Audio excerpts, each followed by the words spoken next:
Bienvenue si vous nous rejoignez. Le marché de la fraise burkinabé essaye de s'implanter sur la scène internationale. Produites au Burkina Faso, ces fraises sont appréciées pour leur arôme, leur texture et leur douceur. Cependant, les experts conviennent que la qualité et l'emballage du produit devraient être améliorés et tous les cultivateurs et les exportateurs espèrent respecter les normes internationales. Ce n'est pas encore la chasse aux œufs de Pâques, mais ça en a tout l'air. La fraise, c'est l'or rouge des maraîchers. Et pour sa cueillette, Ali Ouedrago s'en donne à cœur joie.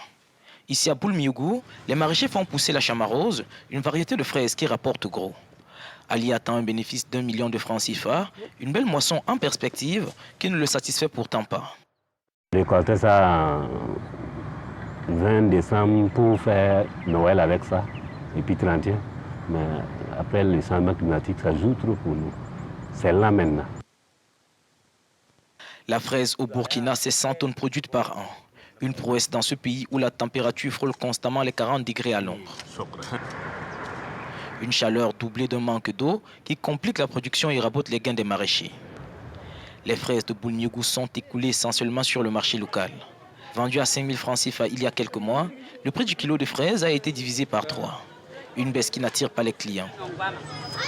Pour beaucoup, la fraise reste un fruit pour riches.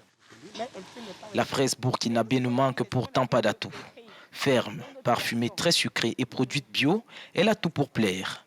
Mais voilà, la filière est très peu structurée. Un préalable indispensable pour cette entrepreneuse. Il y a vraiment une chaîne de valeur qui est mise en place depuis le conditionnement, depuis le fret, parce que c'est tellement fragile que ça ne peut voyager qu'en avion, jusqu'à destination là-bas. Je pense que c'est un marché vraiment très important sud-sud qu'on peut développer. Voilà maintenant plus de 70 ans que la fraise made in Burkina est produite sur ce site de Boulmiougou. Aujourd'hui, les producteurs veulent aller à la conquête du marché mondial et là, il faudra améliorer la qualité et ça, les producteurs burkinabés le savent et ils sont prêts pour la bataille.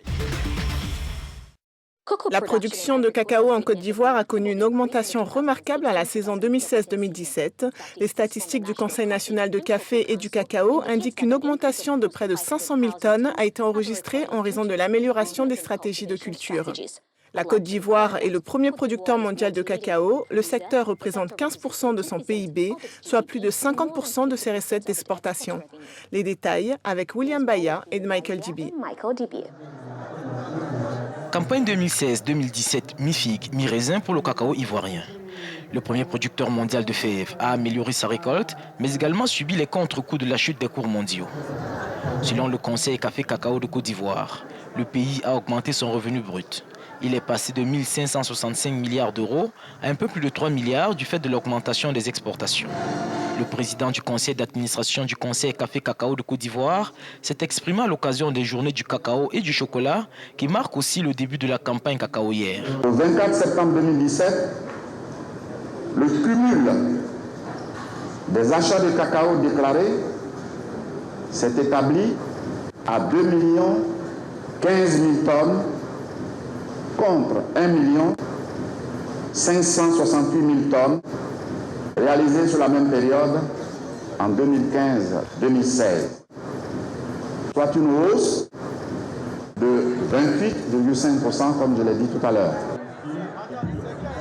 M. Kwasi Konan a en outre noté que les bons chiffres de la production et des exportations ne doivent pas faire oublier que la saison a été marquée par une crise profonde.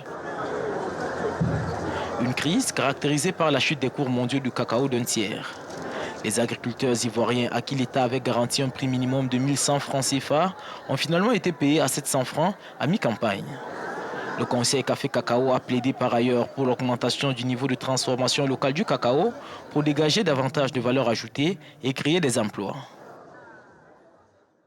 Merci de nous avoir suivis. Envoyez vos questions et commentaires sur Twitter @afolakedi et sur Facebook @afolakeoyinloye. Au revoir.